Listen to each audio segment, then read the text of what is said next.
Bonsoir à tous, merci de votre présence nombreuse comme chaque année. Je vais vous prendre une petite demi-heure de votre temps pour, à l'occasion des vœux, vous dire quelques petites informations, vous donner quelques petites informations. Tout d'abord, vous dire que là vous êtes dans une salle qui a été décorée par notre service Espace Vert, qui a obtenu une 2e étoile l'année dernière et qui candidate pour une 3e étoile l'année prochaine. Et puis après, pour une 3e fleur, pardon, désolé, 3e étoile, je perds la tête avec les étoiles des hôtels, donc vous avez corrigé de vous-même, 3e fleur donc l'année prochaine, en 2019. Et puis, le petit buffet qui vous a été préparé et qui vous sera servi tout à l'heure, le sera avec l'aide de plein de personnes de la mairie, mais aussi de l'Office du tourisme, et puis des personnes qui viennent nous donner un petit coup de main, et surtout par les cuisiniers de notre cantine communale. Voilà. Donc merci à eux pour commencer. Au nom du conseil municipal, au nom du directeur général des services qui est derrière moi, Antoine Canivez, que vous connaissez, au nom du directeur de la SATA, Christophe Monnier, qui est ici, et tous ses services, au nom du directeur de l'Office du tourisme, François, qui est ici, que vous connaissez aussi, et puis des élus qui sont là, eh bien, vous adressent leurs meilleurs vœux pour 2019. Des vœux, bien sûr, de réussite, mais tout d'abord de santé. Parce que sans ça, c'est difficile de faire autre chose et d'aller mieux. Et c'est l'occasion aussi, bien sûr, de souhaiter à tous ceux qui sont malades, eh bien, qu'ils puissent obtenir rapidement une guérison pleine et entière. Et on leur souhaite à tous de passer une agréable année 2019. Mais la bonne année, c'est aussi l'occasion de se faire un petit point de ce que l'on souhaiterait pour nous-mêmes, pour nous tous. Aujourd'hui, pour la station, nous avons passé un premier cap, qui est le cap de lancer une stratégie sur l'avenir, une stratégie qui nous conduira automatiquement à l'aspect économique de la station, qui n'oublie pas bien sûr l'aspect social, mais qui est important pour nous pour les 15 ou 20 ans à venir. Et on ne peut que penser aujourd'hui à ce qu'on a à faire sur ces 15 prochaines années. Bien sûr, la partie économique est importante et elle a toute sa place. Vous avez à l'occasion des festivals qui vont avoir lieu cette année, notamment le festival Tourne-Roland, dont Mélanie et les 2 Amandines sont derrière vous. J'y reviendrai tout à l'heure et seront tout à l'heure, bien sûr, autour d'un verre à votre disposition, comme les élus, pour répondre à vos questions plus privées. Mais globalement, ce qui nous intéresse tous aujourd'hui, c'est ce que la station va devenir et comment on va transformer l'Alpe d'Huez sur les 15 ou 20 ans à venir pour que nos enfants, nos petits-enfants, puissent continuer à vivre ici. Et vous aurez une partie des réponses tout à l'heure lorsqu'on parlera du PLU et de tout ce qui concerne les lits actuels de la station, mais aussi les lits à venir et les lits qu'il sera nécessaire d'obtenir si on veut demain que notre station puisse être concurrentielle dans l'avenir. Aujourd'hui, l'organisation station, elle est positionnée autour de la mairie, comme vous l'avez dans ce slide, avec 3 entités. On a une chance terrible, c'est d'avoir une SATA qui exploite notre domaine skiable, qui est une SEM, Société d'économie mixte, dans laquelle la mairie a encore abondé au capital cette année. On y reviendra aussi. Et l'Office, un EPIC, établissement public commercial et industriel et commercial, et qui nous permet de travailler, mairie, SATA, Office, main dans la main, avec le même logo, et avec justement un pouvoir de réactivité et de réaction qui est important, et certainement plus important que lorsque les 3 entités sont fâchées ou ne se parlent pas trop. Le reste est important aussi, et on reviendra après sur chaque entité. Les associations, bien sûr, la région, j'y reviendrai, le département, communauté de communes, le massif des Grandes Rousses, et j'apprécie la présence de Pierre Gandy, le maire de la Garde, qui est ici, et qui nous fait le plaisir d'être avec nous ce soir. Parce que le massif des Grandes Rousses, c'est 7 communes, et vous le verrez aussi, on en parlera. C'est important qu'on travaille tous ensemble et qu'on soit tous dans une osmose de massif. Et puis voire même avec une vue sur la liaison avec le massif d'à côté. Et puis les sociopros, les commerçants, cette semaine, vous avez tous vu qu'ils sont très occupés. Si on avait voulu faire une réunion finalement pour qu'ils ne soient pas présents, on aurait choisi ce soir parce que c'est certainement la soirée où ils ont le plus de travail. Donc je les excuse, mais je sais qu'on les a réunis il n'y a pas très longtemps avec François et l'Office et on leur a fait passer un certain nombre d'informations qui sont importantes. Ils travaillent beaucoup cette semaine, donc on aura l'occasion de les revoir. Mais si on attend 15 jours, on sait qu'une partie aussi d'entre vous ne sera pas forcément présent. Donc l'avenir, c'est l'ensemble de toutes les entités qui ont été citées, et en premier la région. On a choisi de vous parler de la région parce que, contrairement à ce qu'on peut croire, on ne va pas chercher des financements à la région comme ça, comme on fait un courrier directement au Conseil général en disant voilà, je fais un investissement de 100 000 €, combien j'ai de subventions. Ça ne fonctionne pas comme ça à la région, c'est beaucoup plus compliqué. Et il faut avoir des entrées stratégiques à chaque fois qu'on a besoin de la région, parce qu'elle est grande, notre région. Et pour cette année, eh bien, on a pu, pour la SATA, obtenir un financement de 950 000 € de programme de neige de culture sur Oris et sur l'Alpe, et on a un troisième dossier qui est en cours. C'est des dossiers lourds qui méritent à chaque fois un travail conséquent, mais on a obtenu cet argent dans l'année qui vient de passer. Sur l'entrée du Palais des Sports, vous avez vu qu'on a relooké l'entrée, on a eu une aide aussi significative par rapport à une représentante de la région, une déléguée régionale qui nous a bien aidés. Et puis, vous l'avez vu, et ça c'est directement en négociation avec le président de la région, un coup de main sur Tomorrowland pour les 2 hivers qui viennent. C'est pas rien, ça méritait d'être souligné parce que la région, c'est toujours difficile d'obtenir quelque chose. Donc voilà ce qu'on a pu obtenir cette année. Et ce n'est pas fini.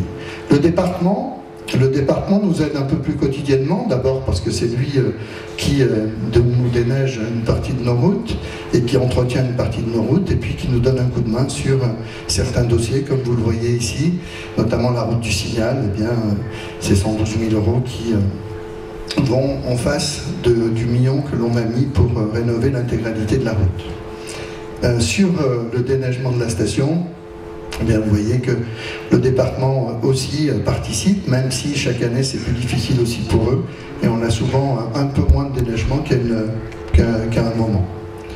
Et vous verrez que la slide d'après, eh bien, le département nous a aidés aussi pour toutes les études qui ont été mises en place par la communauté de communes, et on a obtenu directement, lors d'une visite du président un week-end, eh bien, une subvention de 500 000 € pour les études préalables à cette liaison entre l'Alpe et les 2 Alpes, dont on parlera un peu plus tard.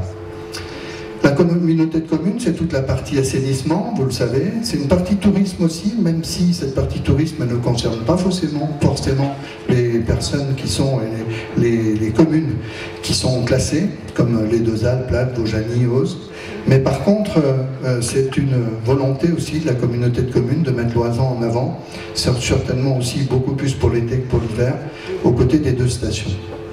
Et puis la partie la plus importante que vous avez peut-être subie un petit peu cette année, c'est la partie des traitements des déchets ménagers. On a supprimé les abris à ordures, comme ça a été fait aux 2 Alpes maintenant il y a 2 ans. C'est 250 CSE qui ont été mis en place, containers semi-enterrés, vous l'avez vu, un petit peu partout sur la commune. Un montant important et une collecte qui, au mois de décembre et début janvier, n'a pas fonctionné comme on l'aurait souhaité. On l'a dit, redit, on a, nous, avec les équipes de la commune, pallié à quelquefois un manque de performance de ce ramassage de collecte, mais c'est comme ça, et on fait un point la semaine prochaine complète pour qu'on puisse être plus performant sur la période de février. C'est vrai que cette année, on a eu une période de Noël et jour de l'an particulièrement intense, qui peut expliquer les difficultés de ramassage, parce qu'on a rarement vu autant de monde sur la station. Mais c'est vrai qu'il faut aussi qu'on soit performant sur ces moments-là, et cette année, ça a été compliqué. Donc, on fera tout ce qu'il faut l'année prochaine, et d'ailleurs, j'en profite, je voulais le dire au début, pour faire un petit clin d'œil à toutes les stations basses qui n'ont encore pas commencé la saison, et qui ont des difficultés de neige, des difficultés d'eau pour fabriquer de la neige. Pensons à eux et espérons que tous ensemble on puisse avoir la semaine prochaine un peu plus de neige pour que tout le monde puisse travailler correctement dans les montagnes françaises. Voilà, le massif des Rousses, on y vient avec les 7 communes, 2 communes gérées par la SPL, Auzet-Vaujany, et puis les 5 autres communes, dont le maire de la Garde est ici pour la Garde, Le Fresnay, Oris, Villa-Recula et Huez. Ce sont les 5 délégations de service public que la SATA gère en direct pour toute la partie remontée mécanique, piste et exploitation. Il y a eu une période tendue, vous le savez, c'est pour ça qu'on en parlait beaucoup à cette époque-là. Et aujourd'hui, il faut le dire, eh bien, on a réussi à remettre beaucoup d'huile dans les rouages. Et les relations entre la SPL, Auzet-Vaujany et la SATA sont bonnes. Et chacun a tellement à faire déjà sur ces 2 domaines, en matière d'investissement notamment, que c'est très bien pour tout le monde que tout le monde puisse investir des 2 côtés. Et puis on a une collaboration qui est importante aussi en matière d'échange de territoire, puisque vous savez que Auze arrive avec le télécabine sur l'Alpe, et puis nous, on arrive avec le 3e tronçon sur le Pic Blanc sur Auze. Eh bien, on a un échange de territoire qui nous permet, côté SATA, de continuer à exploiter le Pic Blanc par nos services, et puis sur Auze, eh bien, que ce soit la SPL qui exploite jusqu'à la télécabine de Poutran, mais celui qui utilise son forfait de ski n'est pas forcément impacté par cela, à part si vous regardez les petits badges sur les tenues. La commune et la SATA, c'est une vraie histoire avec des hauts et des bas en matière de relations. Et aujourd'hui, on est dans une période très favorable avec des relations qui sont vraiment très bonnes et très fortes. Pourquoi? Parce que l'ensemble des administrateurs privés de la SATA et l'ensemble des banques, les 6 banques qu'on peut remercier au passage, font un travail de qualité aux côtés de la commune et aux côtés des équipes de la SATA pour faire en sorte qu'on puisse avancer sur un programme, qu'on a envie d'avancer tous ensemble. Et je crois que cette année, pour tous ceux qui ont pu aujourd'hui prendre l'Alpe Express, eh bien vous avez vu que c'est une belle réussite, surtout pour tous ceux qui habitent dans le Vieil Alpes. Et demain, ce sera le cas pour ceux qui habitent à Huez, de façon à ce qu'ils puissent accéder au ski avec une rapidité qui n'existait pas jusqu'à présent. Certes, il y a un coût, certes, on a mis en place des tarifs, quelquefois contestés, mais peu importe le résultat, c'est que l'important c'est qu'aujourd'hui tout le monde puisse aller au ski très rapidement et que nos clients, parce que c'est souvent nos clients qui eux subissent un petit peu tout ça, puissent accéder à un domaine skiable de façon très rapide. Sur l'ensemble de la commune et de la SATA, cette année la commune a abondé au capital, vous le savez, comme les banques d'ailleurs qui l'ont fait aussi. Et on a pu, à cette occasion d'ailleurs, proposer aussi quelques privés de racheter ou de compléter un peu leur portefeuille d'actions. Mais surtout, on a apporté directement au capital de la SATA cet hôtel, puisqu'on n'a pas pu le vendre, vous connaissez un peu l'histoire avec Maranatha, c'était compliqué. Donc finalement, on a bien fait de récupérer cet hôtel et on l'a apporté avec un certain nombre de terrains. Ce qui fait qu'aujourd'hui, eh bien, le capital de la SATA a augmenté et on peut dire qu'on a créé à la SATA un vrai patrimoine qui nous permet demain d'être serein pour l'investissement et pour le futur. Vous l'avez vu avec la réponse que l'on a faite sur la délégation de service public de la Grave, on exploite aujourd'hui la Grave, et sur cette partie-là, eh bien, il y a aussi tout un travail de fait pour qu'on puisse réaliser assez rapidement un 3e tronçon qui nous permettra d'avoir un accès. Alors là, on partira des Hautes-Alpes pour revenir en Isère, puisque le haut est sur l'Isère, sur Saint-Christophe. Voilà pour la SATA. L'Office du tourisme, je vous disais tout à l'heure, sa fonction, eh bien, c'est d'animer, c'est d'organiser, c'est d'accueillir, c'est de faire un peu, comme dit François, tout ce que les autres ne veulent pas faire. Et on le remercie d'ailleurs pour ça.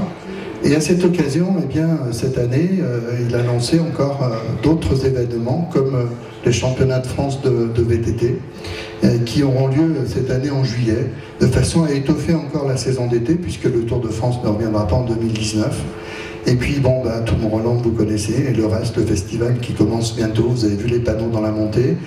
Mais il n'y a pas que ça, c'est aussi tout un travail d'organisation et d'accueil pour les enfants, Famille Plus, ou de qualité tourisme, pour montrer tout ce que l'on fait sur l'Alpe, tout ce que l'on peut proposer à notre clientèle, et comment on peut faire pour accueillir du mieux possible l'ensemble de nos clients, quel que soit l'âge. Et c'est vrai qu'il y a un gros travail de fait aussi maintenant au niveau de la culture, avec Nathalie au niveau de la bibliothèque et Denis, l'élu qui s'occupe de la culture, pour que demain, on puisse accueillir encore mieux nos clients. Tous les labels, bien sûr, label qualité, tout ça, c'est des labels qu'il faut renouveler constamment, et à chaque fois, il faut montrer qu'on est capable de le faire. Donc, merci à l'Office, un bon clin d'œil, je pense, au passage du travail de l'Office. On a une vie associative qui est forte, avec beaucoup d'associations, un budget associatif juste pour le fonctionnement des associations qui dépasse les 430 000 € par an, et qu'on essaie à chaque fois, comme l'Office du tourisme, d'ailleurs je n'ai pas dit le montant tout à l'heure de la subvention, qui était de 3 millions, qu'on essaie de garder de 3 millions chaque année pour ne pas perdre la volonté de faire venir les clients halal. Et là c'est pareil pour les associations, on maintient un niveau de budget associatif important de façon à ce que les associations puissent fonctionner et puissent s'ouvrir de plus en plus à nos clients. Une bonne collaboration avec l'association foncière pastorale, qui est l'association qui rassemble tous les propriétaires de terrains sur lesquels on skie et sur lesquels il y a le domaine skiable. Et vous le voyez, le hameau de Clotaire qui a permis à une famille d'investir en complément sur des appartements et sur l'agrandissement d'hôtels. En bas, le Daria Nord, qu'on a inauguré il n'y a pas très longtemps, le deuxième 5 étoiles, mais qui préfigure d'une montée en gamme d'un 5 étoiles, qui sera certainement peut-être demain les Grandes Rousses, mais qui sera équivalent au moins à un bon 4 étoiles, et puis certainement un nouveau 5 étoiles qui viendra après avec le nouveau PLU. Le Club Méditerranée, avec l'agrandissement du club, je fais un petit clin d'œil à toutes les personnes du hameau derrière du chalet de l'Altiport, puisqu'on a vraiment imposé au club une hauteur que le club a respectée. Alors certains me disent quelquefois c'est peut-être un peu enterré, mais c'est à notre demande que le club a tiré une ligne droite pour ne pas impacter visuellement les chalets, et ça a été respecté. Et aujourd'hui c'est vrai que les travaux sont bien avancés, ils sont en train de finir la partie extérieure. Et cet hiver, eh bien, ils finiront, comme les Grandes Rousses d'ailleurs, la partie rénovation du bâtiment qui fonctionne aujourd'hui. À savoir qu'on leur a imposé au passage des parkings souterrains, qu'à partir de l'année prochaine, eh bien, toute la route de l'Altiport sera remise en piéton uniquement. Il n'y aura plus de stationnement le long de la route jusqu'à l'Altiport. Ça fera plaisir à ceux qui se promènent. Le Zodiac, on a fait il y en a d'autres, hein. Il y a eu l'Hélios, il y a eu pas mal de constructions qui ont fait un toit à 2 pans. C'est la fameuse autorisation de construire 5 mètres en toit à 2 pans au-dessus d'un toit plat. Je crois que c'est vraiment ce qui fonctionne le mieux aujourd'hui et ce qui fonctionnera le mieux dans l'avenir pour prendre un immeuble comme celui-ci, qui n'était pas forcément bien isolé et qui se retrouve avec un toit, certes, mais par contre des mètres carrés qui, avec la valeur de ces mètres carrés, permet la rénovation de l'ensemble du bâtiment, permettent d'avoir quelque chose d'esthétiquement très correct, mais très joli même, mais en plus côté énergétique, quelque chose d'incroyable et qu'il faut faire aujourd'hui dans la plupart des immeubles. Donc sachez que ça c'était valable au poste, ça sera toujours valable au PLU. La petite notion, c'est que au PLU on ne prendra plus comme au poste la partie basse du toit plat, mais là on partira sur la partie haute. Ça veut dire que c'est encore plus intéressant pour ceux qui veulent le faire sur leur toit plat dans l'avenir. Voilà, c'était un petit clin d'œil parce que vous le verrez après, pour avancer et pour répondre à l'aspect économique de notre ville et de notre commune, on va avoir besoin non seulement de lits nouveaux, mais de rénover des lits et de les transformer en lits chauds. Pourquoi? Le SCOT nous impose d'avoir dans l'avenir, dans toutes les communes de l'Oisans, et notamment nous, communes de sport d'hiver, d'avoir sur la moitié des lits qui ne sont pas occupés à l'année, sur les lits permanents, d'avoir 50% de lits commerciaux. Ça veut dire que si on a, comme on le souhaite dans l'avenir, à peu près 31 000 lits, avec les 26 000 lits d'aujourd'hui, c'est plus 33 comme c'était le cas à l'époque, puisque dans les appartements de 6 places d'il y a 15-20 ans, aujourd'hui, on a du mal à mettre plus de 4 personnes, donc les vrais nombres de lits à l'ALP, aujourd'hui, c'est 26 000. Dont 8 000 lits commerciaux, 3 000 lits de propriétaires identifiés comme loueurs, 2 000 lits de résidents permanents, et 13 000 lits diffus qu'on ne connaît pas, on espère qu'ils sont loués, sait même que la plupart sont loués parce que quand on a du monde sur le domaine skiable, eh bien, on ne se contente pas des 8 et 3, 11. On a souvent, comme la semaine dernière, 18 000 lits. Alors il y a beaucoup de clients à la journée, mais il y a certainement aussi beaucoup de propriétaires qui soit étaient là, soit loués. Là-dessus, il n'y a pas de problème. Simplement, si on augmente notre capacité d'hébergement de 26 000 lits, de 5 000 lits à 31 000 lits, bien, ça veut dire que notre objectif va être de 14 500, vous avez fait la division, 14 500 lits commerciaux en objectif pour être conforme avec le SCOT. Or, dans notre prochain PLU, on n'aura que 3 800 lits, on va passer à la slide d'après, ce qui veut dire qu'il faut vraiment qu'on aille encore chercher des lits et des lits à rénover. Pour les nouveaux lits, les lits créés dans deux nouveaux espaces, eh bien, on est dans le planning du PLU qui sera arrêté en février pour l'année 2019. Cette année, on a travaillé durant l'hiver dernier et les deux zones qui restent les zones impactantes et importantes pour l'avenir du PLU, et l'arrêt du PLU ce sera bien l'hiver 2019, eh bien ces deux zones que vous connaissez, le devant des bergers et le site de l'Éclose sur la partie Vieille Alpe à côté du télécabine qui a ouvert ses portes cette année. Quelles sont les différences avec l'ancien PLU?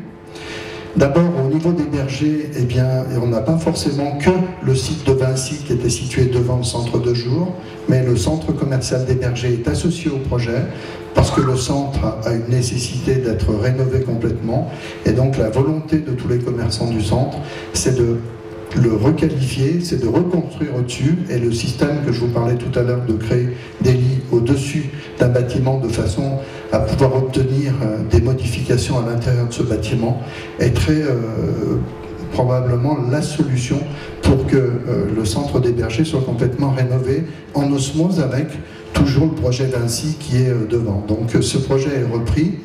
Et je pense que ce projet, ce sera la bouffée d'oxygène de notre PLU pour les 20 prochaines années, avec à peu près 3000 lits commerciaux, des hôtels et des résidences de tourisme. Sur la partie de l'Éclose, que vous avez en bas à gauche, eh bien, si vous regardez la flèche qui descend, c'est la flèche qui passe aujourd'hui, la piste qui passe devant le groupe scolaire, vous voyez marqué à droite, et puis qui passe sur l'Éclose et qui descend en direction du S-Village. Et bien, sur cet espace-là, on a complètement supprimé une grande partie du secteur, ce qu'on appelait les passos, qui était en dessous de la route que vous voyez en bas, de la flèche de gauche, donc de façon à densifier. Ça, c'est suite à des recours que l'on a eus de la part des personnes voisines et puis de la FRAPNA. Et de ce fait-là, eh bien, on a suivi notre AMO qui souhaitait que l'on densifie encore plus sur cet espace, tout en restant sur des densités vraiment correctes, avec un hôtel sur la partie basse et une résidence de touristes sur la partie haute. 800 lits sur cet espace, qui feront du bien en Vieille Alpe, qui dynamiseront un petit peu toute la partie Vieille Alpe qui a besoin au niveau des commerces de se relancer. Le télécabine est un premier pas, mais le reste, les lits seront un deuxième pas pour eux. Voilà les deux projets qui seront aujourd'hui mis en place pour le prochain planning de notre PLU, qui donc comportera 3800 lits commerciaux. Et avec tout ça, avec ces 3800, eh bien, nous arriverons à un total de lits d'à peu près 12 000. Et comme je vous le disais tout à l'heure, eh bien, il nous faudra de toute façon aller chercher encore 2000 lits de rénovation, mais c'est la demande aussi de l'État pour que l'on arrive à répondre à la demande du SCOT, qui était la demande d'avoir 50% de lits commerciaux sur l'ensemble des lits de la station sans les lits permanents.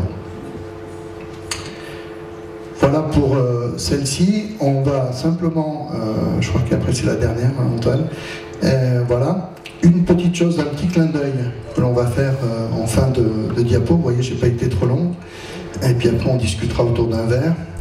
Simplement pour vous parler de tout Roland et Mélanie et les deux Amandine qui sont au bar, pas au bar en train de boire, ils sont au bar en train de vous attendre. C'est pas pareil, sinon ils vont pas mal le prendre. Bien vous dire que Tomorrowland, c'est un projet sur 5 ans, qui a été signé sur 5 ans, avec chaque année un décalage d'une semaine. Donc, dans le timing, une semaine, on va d'une semaine de plus en plus tard, 9 au 16, et la semaine d'après, c'est une semaine après. Le but étant d'arriver sur des semaines beaucoup plus creuses, qui seront des semaines de fin mars. On était un peu coincé au départ, on n'a pas pu commencer par fin mars comme on l'aurait souhaité. L'objectif aussi, c'est de faire non seulement un festival, mais qu'à partir du moment où tout sera en place, on puisse en faire 2 dans la semaine, de façon à remplir encore davantage les lits, et à faire en sorte, ce qu'ils ont fait exactement à Beaume, à côté de Bruxelles, et c'était une réussite. D'un coup, ils ont passé, eux, de 180 000 personnes à 360. On n'est pas dans les mêmes chiffres, hein, parce que nous, aujourd'hui, on est en train de parler d'à peu près 22 000 personnes qui donc viendront en 2 fois, donc ça ferait 44 000 personnes. Dans l'ensemble, à l'heure d'aujourd'hui, heureusement que les communes d'Oz, Oris, Ojani, Villars nous ont apporté des lits, sinon sur l'Alpe, eh bien, on était à peu près 13 000 – 14 000 lits, puisque de toute façon, on n'a pas beaucoup de lits aujourd'hui disponibles, malheureusement, on l'a vu tout à l'heure. Donc on a besoin des propriétaires, on a besoin que les propriétaires nous redonnent encore des lits le plus possible. C'est pour ça qu'on l'a dit l'autre jour à l'Assemblée Générale de l'Apache, on le redit aujourd'hui. Et on a demandé donc à Tomorrowland de nous préparer un produit que Amandine et Mélanie pourront vous expliquer encore mieux que moi. C'est un produit à 130 € pour un pass découverte, forfait plus découverte du festival, une journée complète pendant la semaine. Ça permettra aux propriétaires qui a envie d'aller voir ce que c'est quand même et qui se retrouve ici, qui ne peut pas skier, de pouvoir le faire. Comme il se dit souvent un petit peu tout et n'importe quoi, sachez que la commune, bien sûr, a apporté un financement. L'argent ne tombe pas du ciel comme ça.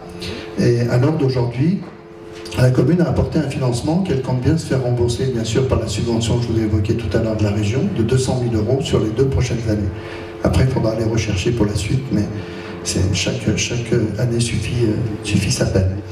Et puis l'association, tout à l'heure dans la première slide que vous avez vue, l'association, on va peut-être même y revenir si on peut, Antoine, l'association des sociopros s'est regroupée pour monter une association qui, autour de Tomorrowland, a pour objectif de récupérer des fonds pour justement ce festival.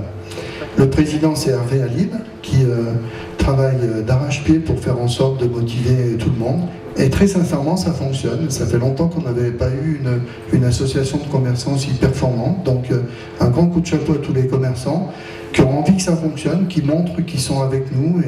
Et pour nous, ça fait chaud au cœur, parce que quelquefois, c'est compliqué d'organiser un événement comme celui-ci, parce qu'il y a quand même beaucoup de contraintes. Donc, merci à eux au passage. Et je finirai en vous disant que sur cette slide, que l'intérêt de l'avenir, c'est l'union fait la force. Demain, notre intérêt de se relier aux 2 Alpes, c'est pas un intérêt d'un ou deux résidents de l'Alpe qui a envie d'aller faire un coup de ski et qui va dire « Oh, ça vaut pas le coup parce que c'est loin, moi ça m'intéresse pas ». On s'en fiche de ça, c'est pas le problème.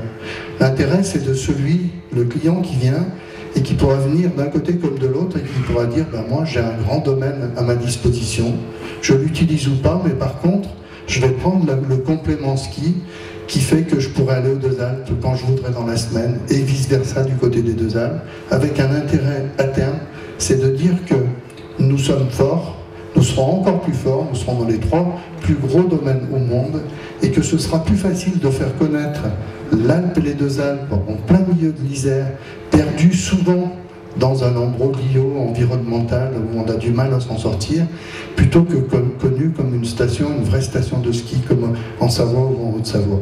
Donc on a un intérêt fort, on a un intérêt d'être vraiment derrière ce projet, et je pense qu'on est bien parti. Aujourd'hui, côté US, on est prêt. Côté 2 Alpes, ce sera bientôt le cas, de façon à ce qu'on puisse faire cette liaison, qui nous permettra de faire à vol d'oiseau un petit saut de puce du haut du Signal de l'Homme jusqu'à Mont-Blanc.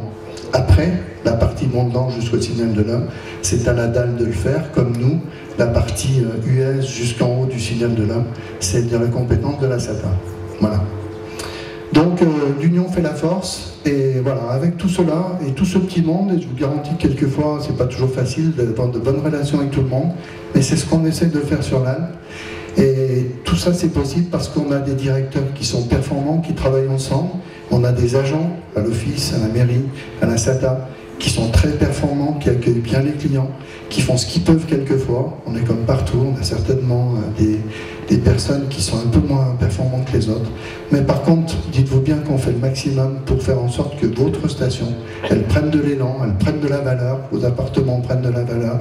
Et continuons comme ça parce que je suis persuadé qu'on est sur la bonne route. Donc vous souhaitez à nouveau tous nos vœux de bonnes et heureuses années 2019 et un bon apéritif. À tout de suite.